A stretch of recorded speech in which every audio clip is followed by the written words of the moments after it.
जोहार झारखंड, नमस्कार। Live Indian guard से मैं केतकी। तो धनबाद के ढांगी में जबर टुसु का आयोजन हुआ है, मंच सज चुका है और कार्यक्रम थोड़ी देर में शुरू होने वाला है।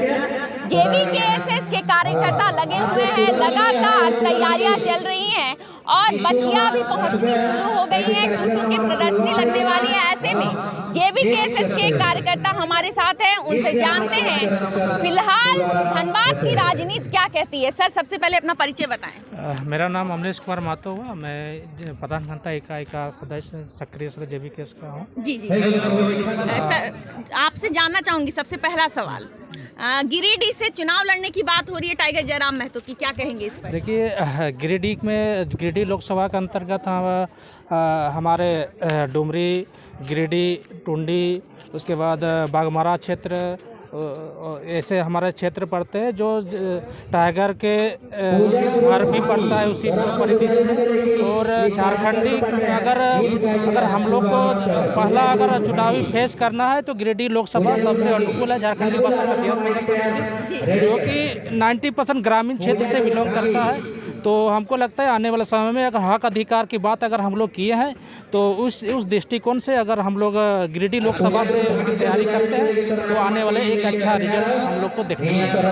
अच्छा, आज जबर टुसु का भी आयोजन हुआ है, कैसी तैयारियां हैं और तैयारियों में आपका रोल कैसा रहा? देखिए, जबर टुसु इसके पहले हम लोग पिछले साल भी मनाए थे ढांगी के इस ग्राउंड में। तो हम लोग का ये एक बुनियादी स्थल है। इस स्तर से हम लोग का जो ये ढांगी का मैदान है, इस परिदृश्य में हम लोग का 7 गांव है जो पूरी गांव ग्रामीण से बिलोंग करता है। और ये टुसु पर्व हम लोग को धान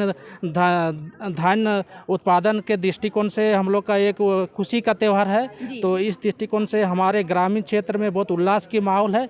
तो हम लोग का बढ़ चढ़ के इसमें हिस्सेदारी हो रही है।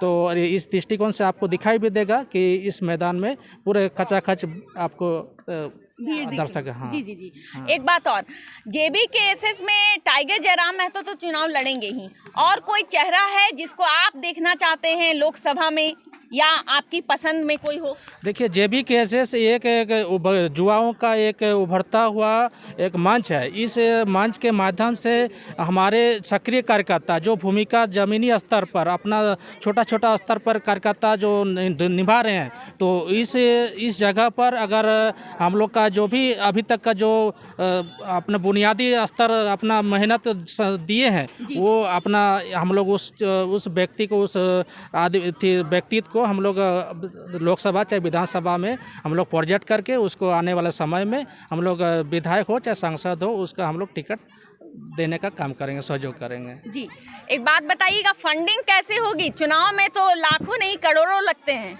देखिए, फंडिंग की बात है तो अभी जब तक हम लोग का झारखंडी भाषा खतियान संघर्ष समिति जो भी अभी तक जो कार्यक्रम हुआ है वो कार्यक्रम सभी के सहयोग से ही हुआ है। 10, 20, 50, 100 के सहयोग से ही हुआ है। तो उसी तरह हम लोग का आने वाला चुनाव भी हम लोग का सभी के सहयोग से ही फंडिंग का उपयोग किया जाएगा। और हम लोग का सहयोग से ही, जनता का सहयोग से ही हम लोग का चाहे लोकसभा हो चाहे विधानसभा हो, सभी जगह हम लोग का जनता का सहयोग होगा। अगर वो नोट भी देगा तो वो मत भी देगा आने वाले चुनाव में। ओके।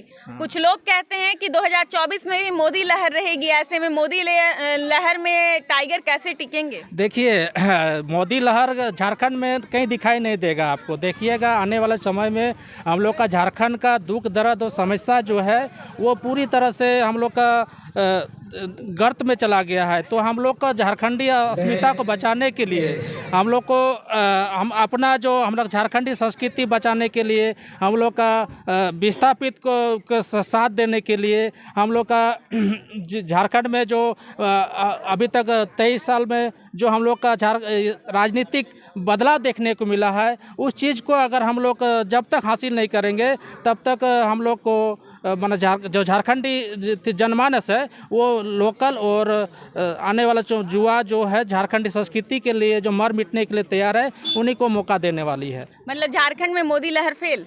नहीं, झारखंड में मोदी लहर का यहाँ बात नहीं होगा। यहाँ पर झारखंडी का जो मूल मुद्दा है वही उसी पर जल जंगल जमीन की मुद्दा के जो बात करेगा उन्हीं का आने वाला समय में झारखंड में राज करेगा।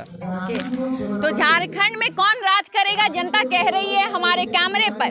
खैर, राजनीतिक अपडेट हो या सांस्कृतिक हम लेकर आएंगे आपके लिए। आप बने रहें लाइव इंडियन गार्ड के साथ।